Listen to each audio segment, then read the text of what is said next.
ঘরে বসে খুব সহজেই কিভাবে আমি খাঁটি ঘি এবং বাটার তৈরি করি সেই রেসিপি আজকের এপিসোডে আমি আপনাদের সাথে শেয়ার করব। Hello everyone, welcome to Anna simple life. কেমন আছেন আপনারা সবাই? আশা করি আপনারা ভালো আছেন, সুস্থ আছেন। ছোটবেলা থেকে আমাদের বাসায় গরুর দুধটা রাখা হয় বিকজ এই খাঁটি গরুর দুধ শরীরের জন্য খুবই ভালো। আজকে এই গরুর দুধ দিয়ে কিভাবে আমি বাটার এবং ঘি তৈরি করব, সাথে মাঠাও থাকবে। সো এই রেসিপিগুলো আপনাদের সাথে শেয়ার করব। এক দুধ দিয়ে অনেকগুলো রেসিপি। সো চলেন শুরু করি। সো প্রথমে আমরা দুধ ভালো মতো জাল দিয়ে নিব। মোটামুটি ঠান্ডা হয়ে গেলে ফ্রিজে রেখে দিব। নর্মালে 2-3 ঘন্টা পরে আমরা দুধটা বের করে নিব। তারপর উপরে এরকম একটা শর্ট তৈরি হয়ে যাবে। এই শর্টটা আমাদের বাসায় কেউ খেতে চায় না, সো এই শর্টটা আমরা আস্তে আস্তে জমাই। কয়েকদিন পরে দেখা যায় এক বক্স হয়ে যায়। তখন সেই শর্টটি দিয়ে আমরা তৈরি করি আমাদের বাটার এবং ঘি। সরগুলোকে এভাবে একটি হাঁড়ির মধ্যে নিয়ে ঘুটনি দিয়ে ভালো মতো ঘুরতে থাকবো। ননস্টপ ঘুরতে হবে, থামা যাবে না। যেহেতু আমরা দুধ খেয়ে ফেলি, তাই এই সর দিয়েই আমরা তৈরি করি আমাদের বাটার এবং ঘি। কারা কারা এই প্রসেসে তৈরি করে থাকেন বাটার অথবা ঘি, অবশ্যই কমেন্ট সেকশনে আমাকে জানাবেন। বাজারে খাঁটি ঘি বা বাটারের দাম কিন্তু অনেক বেশি। আমরা যদি সহজেই ঘরে এভাবে বানিয়ে ফেলতে পারি তাহলে কিন্তু দারুণ হয় বিষয়টা, তাই না বলেন?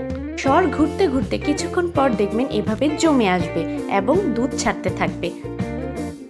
আমরা সেই দুধটাই রেখে দিব একটি বাটিতে, বিকজ এইটাই আমরা পরবর্তীতে মাঠার কাজে ইউজ করব। এবং এই যে জমে আসছে এটাই কিন্তু আমাদের বাটার। সো এটা কিন্তু এখনো হয়নি। ঠান্ডা পানি, একদম ফ্রিজে রাখা ঠান্ডা পানি দিয়ে আমরা এটাকে ভালো মতো আবার ঘুরতে থাকবো। দেখবেন অল্প অল্প করে দুধ বেরোতে থাকবে। এই যে বন্ধুরা, ভিডিও শুধু দেখলেই চলবে না, বেশি বেশি লাইক, শেয়ার এবং সাবস্ক্রাইব করতে হবে। And definitely click the bell button to get updated all the video. ঠান্ডা পানি দিয়ে এভাবে ধুতে ধুতে 2-3 বার ধোয়ার পরই দেখবেন আর দুধ বের হচ্ছে না। তার মানে এই ঘন এই যে জমে ওঠা, এটাই কিন্তু আমাদের বাটার এবং বাটারটা রেডি। লাস্টের যেই পানিটা সাদা সাদা, আমি এটা রাখবো না, এটা ফেলে দিব। আর এই যে দুধটা যেটা হয়েছে সেটা আমি চিনি এবং লেবু দিয়ে মাঠা হিসেবে ইউজ করবো, অনেকে ঘোলও বলে। সো এটা কিন্তু খেতে দারুণ মজা।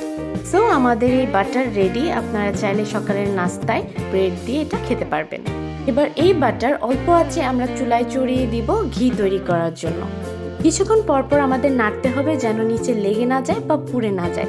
আস্তে আস্তে দেখবেন কালার চেঞ্জ হতে থাকবে, গোল্ডেন একটা কালার হয়ে যাবে এবং সুন্দর একটা স্মেল চলে আসবে।